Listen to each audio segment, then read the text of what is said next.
Ito na siya guys. Lalagyan ko na ng lagay ko muna tong gusto ko tong may pula-pula para hindi siya maputla. Meron namang hindi pula nito pero pula pinili ko para medyo hindi maputla yung ano natin, yung macaroni. Tinanggalan ko na siya ng tubig. Yung sabaw niya tinanggal ko na.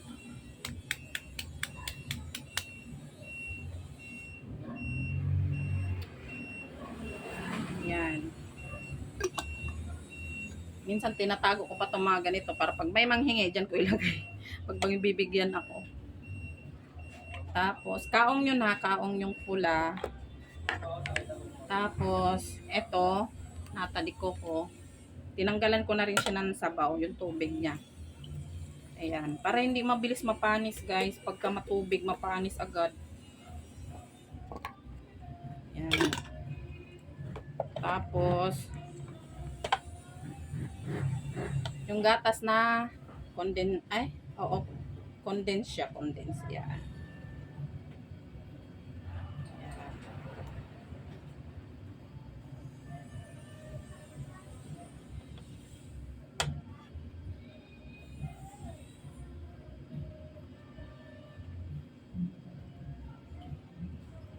Takot talaga ako dito sa mga ano eh, nakakasugat.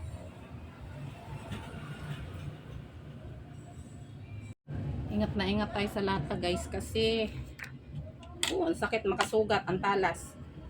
Tapos mayonnaise.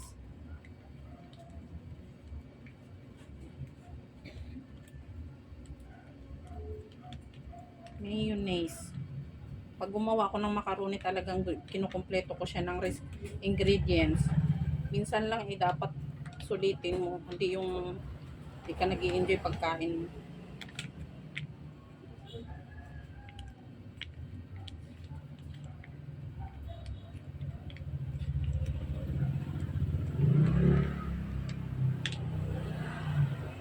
Sairin natin guys, sairin natin kasi sobrang mahal. Sayang yung pera. Kaya yung sabing ano, kasya yung 500 pesos sa ano, sa Noche Buena. Diyos mio, prutas pa nga lang kapon, nagulat ako sa presyo eh. Paunti-unti nga lang yung mga kinukuha ko. Pagtanong ko, 500 na agad. 500 plus na kamo, lagpas na sa 500. Nagulat ako. Sabi pa nung tindera, hala, itotal mo ng ano ma'am, itotal mo sa calculator mo ma'am, duda pa po kayo eh. Hala, diba, grabe. Tapos sasabihin kasya yung 500. My God. Ito naman, Nestle cream. Ayan. Talagang pinaka. Ito yung mga nagpapalasa sa ano, sa macaroni. Last year, buko salad yung ginawa ko. Ngayon, macaroni naman. Mas madaling mapanis ang buko.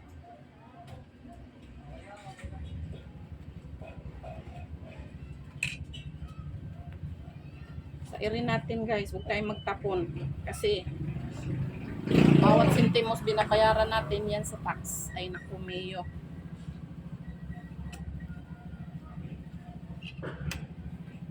Yummy delicious.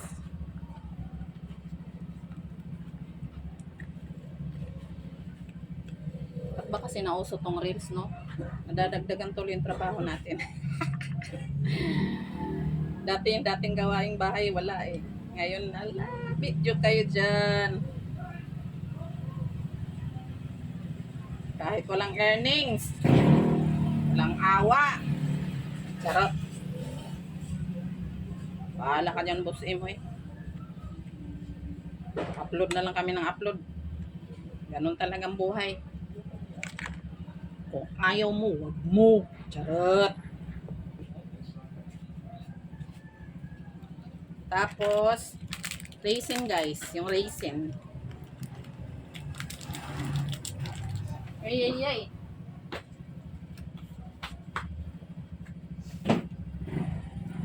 Raisin. Pag gumawa ako talaga, hindi pwedeng ano, kung hindi rin lang naman kompleto ang ingredients, wag na lang. Gusto ko kompleto.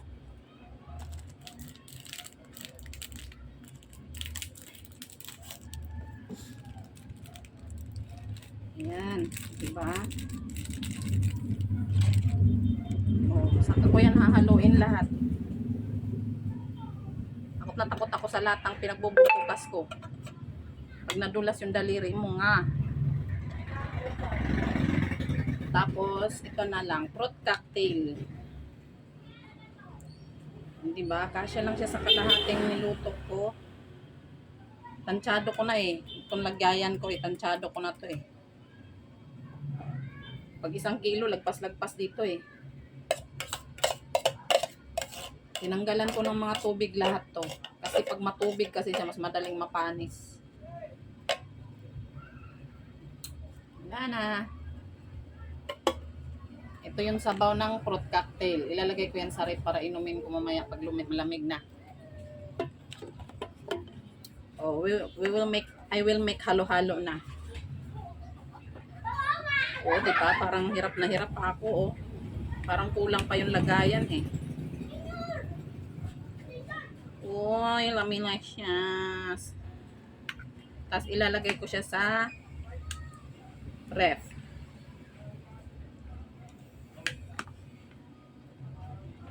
Ilalagay ko siya sa ref para ano. Meron po. 20 kuya. 20? Yes po. Saan po? Looks yummy na siya guys. Looks yummy yummy. Haluin lang natin ng maayos para malasa. Ang hirap haluin kasi malaki naman yung lagayan ko. Kaso lang maalsa yung ano yung macaroni. Maalsa siya. Ayokong malabsak ang ano macaroni. Pagdating sa macaroni, perfect ko na yan. Pero pag yung mga ibang luto, ay naku po, wag na. Laging palpak yan. O diba? Para hindi maputla yung, may puti din naman dito sa ano sa kaong, pero gusto ko pula para hindi naman siya maputla yung macaroni salad ko. May green din, kaso ayoko ng green.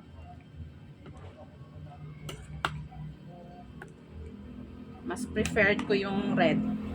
Yan, ganyan lang siya, oh. Hindi na siya maputla. Tama lang siya. Halukayin nyo hanggang ilalim para ano talaga siya. Para timplado talaga lahat.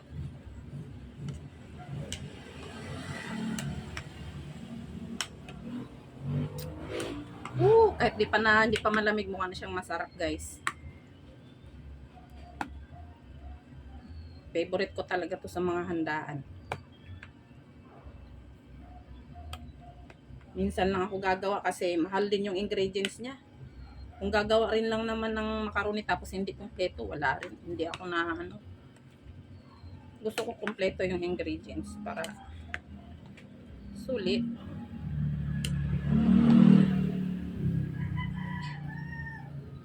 So far naman mga nakatikim sa macaroni ko ay sabi nila the best. Charot, yabang inom. Sabi nga nila, gawin mong business yan. Masarap ka gumawa eh. Diyos ko po. Matrabaho din siya. Tapos sulit ba naman yung itutubo mo dito? Marami nang nagninegosyo ng ganito eh. Nakatab sila. Mo-order nga ako minsan sa sa online. O, di ba? Nahalo na siya lahat, guys. Yummy-licious na siya. Lamilicious na. Ay!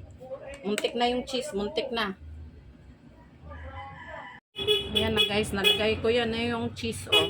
Ayan na. Nalagay ko na siya. Haluin ko na lang.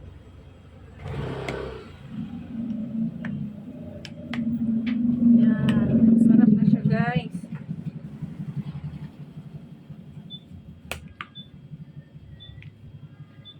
Diba?